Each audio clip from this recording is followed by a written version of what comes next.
오늘도 지난주에 이어서 10분 개념 완성 컷이라고 해가지고 10분 정도 시간에 개념 하나 정도 이렇게 이해하고 가는 시간입니다.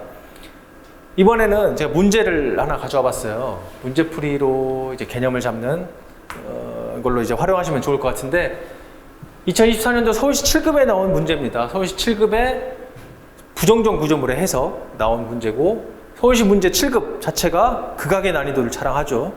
기본 우리가 국가직 7급이나 다른 거에 비해서 서울시 7급이 특히나 어렵고, 그 다음에 시간도 많이 소요되는 문제들로 이루어져 있고, 2024년도도 여김없이 좀 그런 문제들이 많이 나왔었죠. 그래서 2024년도 서울시 7급 문제, 역학 문제만 해도 부정정 구조물 해석 문제가 3문제가 나왔습니다. 3문제. 그래서 그중 2문제를 한번 오늘 시간에 한번 풀어보려고 해요. 이 문제는 1차 부정정보에 관한 해석 문제입니다.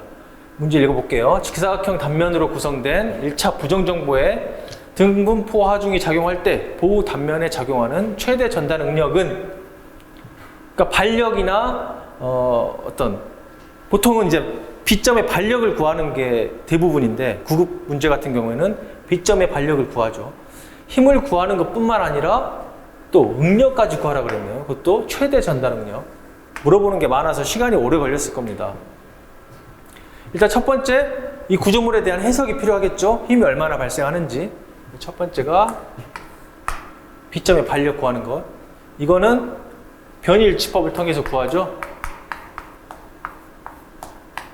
변이일치법. 이거에 대한 내용은 개념 수업, 저희가 기본 이론 수업이 아니기 때문에 넘어가도록 할게요. 그래서 변이일치법을 통해서 구하면 이 등분포 하중에 의해서 발생하는 처짐 8EI 분의 오메가 L의 4승이 뭐와 같냐? B점의 반력이 상향으로 작용했을 때의 처짐과 같다라고 놓고 푸는 거죠.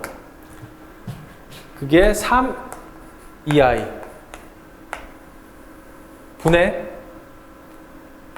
RP 곱하기 L의 3승 이렇게 되겠죠. L이 8m니까 이걸 하나씩 적용해 보겠습니다. 8EI는 날아가고 그대로 L3승도 날아가죠. L만 남죠. 그러면은 8 오메가가 40 곱하기 L은 8m는 3 그리고 RB만 남고, 여기서 RB를 우리는 구할 수가 있는 거죠. RB는 얼마다? 이거 나눠지고 120kN이다. B점의 반력은 120kN, 상향의 반력이 작용을 하겠죠. 그랬을 경우에 최대 전달 능력을 구하려면 우리는 최대 전단력을 구해야겠죠. 어디에서 최대 전단력이 발생할 것인지. A점의 반력을 구하면 Fy는 Y 방향의 힘의 합력은 0이다 라는 것을 이용해서 구하면 RA 플러스 RB는 얼마여야 되죠? 40 곱하기 8이 돼야 되죠. 320이 돼야 되죠. 그러면 RB가 120이니까 RA는 200kN 될 겁니다. 그러니까 200kN에서 우리가 SFD 전단력도를 구해보면은 200kN에서 점점 줄어서 이런 식의 전단력도가 만들어질 거예요. 여기가 200. 그래서 최대 전단력은 이 A점에서 발생할 것이고, 그 값은 200kN이다. 그러니까 Vmax가 200kN이다. 그러면은 이제 전단 응력을 구해야겠죠. 전단 응력. 이 최대 전단 응력은 최대 전단력이 발생하는 단면 중에서도 어디에 발생한다? 이 중앙부에서 발생한다. 전단 응력의 분포를 보면은 이렇게 되죠.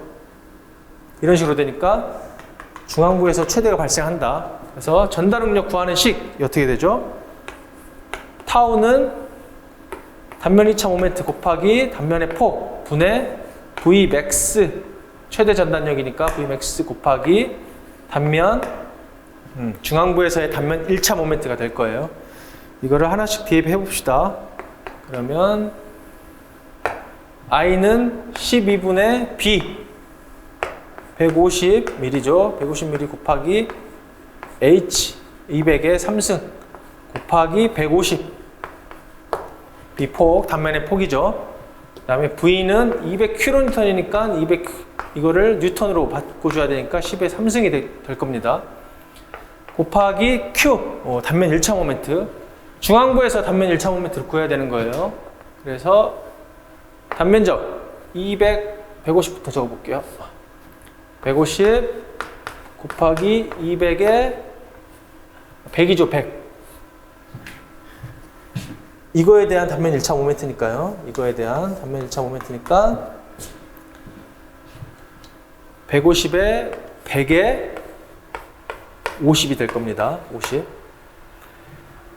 이 단면적 곱하기 이 축에서 우리가 구하고자 하는 축에서 이 도심까지의 거리를 곱한 게 바로 단면 1차 모멘트니까요. 그래서 이걸 계산하면은 150은 날아가고 그리고 12를 여기다 다시 적어볼게요. 12는 12 그 다음에 200 하나 날아가죠. 200 하나 날아가고 제곱만 남고 그 다음에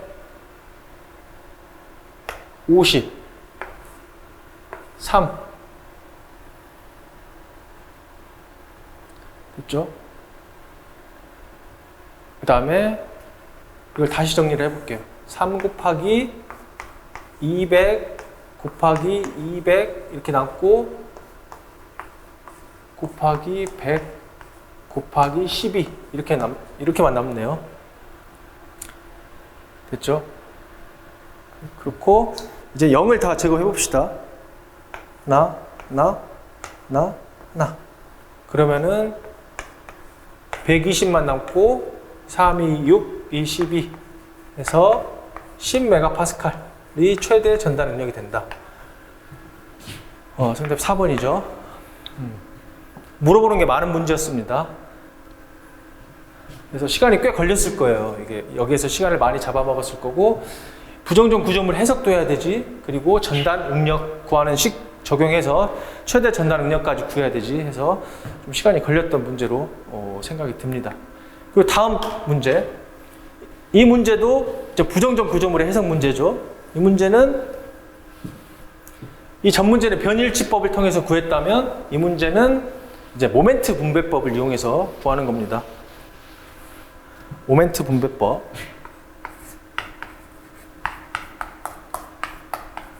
기본적으로 모멘트 분배법은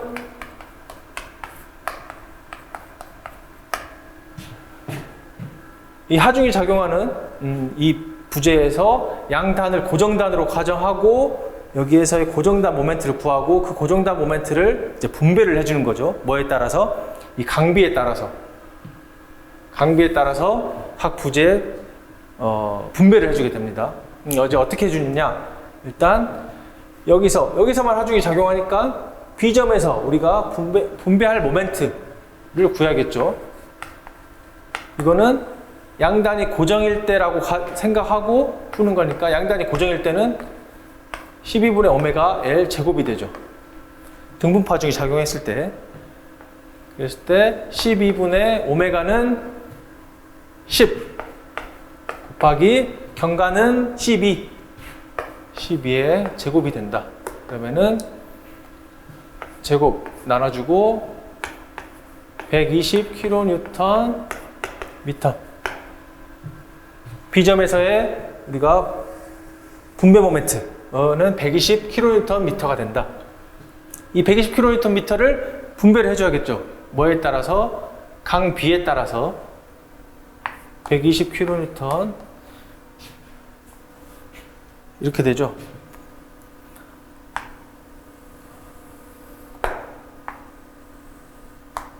이게 절점이라고 하면은 A가 있고 B가 있고 그 다음에 여기 C가 있습니다. B에서 발생하는 모멘트가 120이죠.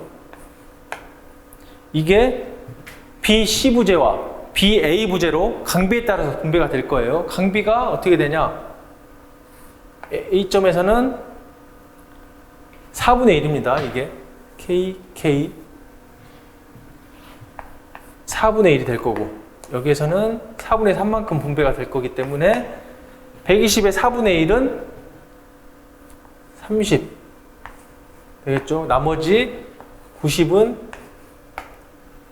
BC 부재로 이제 분배가 될 거예요. 그 중에 A점으로 분배되는 거는 A점에 이 절점으로 최종 전달되는 거는 얼마다? 2분의 1만큼 우리가 전달되죠. 0.5만큼. 그래서 30의 절반인 15가 A점의 반력, 모멘트가 되겠다. 정답은 2번이죠.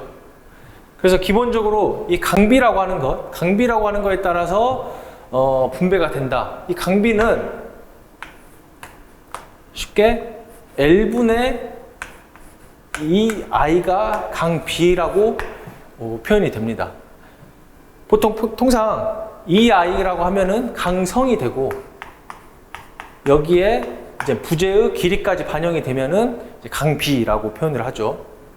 그죠? 그래서 이 강비라고 표현이 안 돼 있고, 만약에 이게 3I다. 여기는 그냥 I다. 라고 표현을 하고 있으면, 이거는 다시 강비를 구해주려면은 K, BC의 강비는 얼마냐? 12분의 3I가 될 거고, 이 AB 부재의 강비는 얼마냐? 3분의 I. 이게 이렇게 될 겁니다. 그래서 우리가 이 분배되는 비율을 알려면은 이 강비를 기준으로 해야 된다. 강비. 그래서 결국 이건 어떻게 구한 거죠?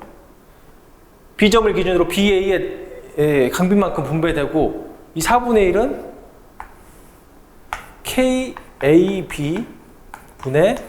KAB 플러스 KBC 분의 KAB.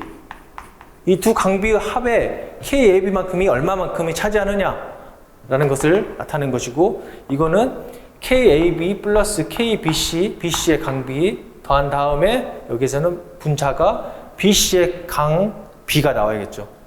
그걸 통해서 이 비율을 구해줍니다. 그래서 비율에 따라서 이 모멘트가 분배가 되고, 최종적으로 A에 전달되는 모멘트는 2분의 1만큼 전달된다.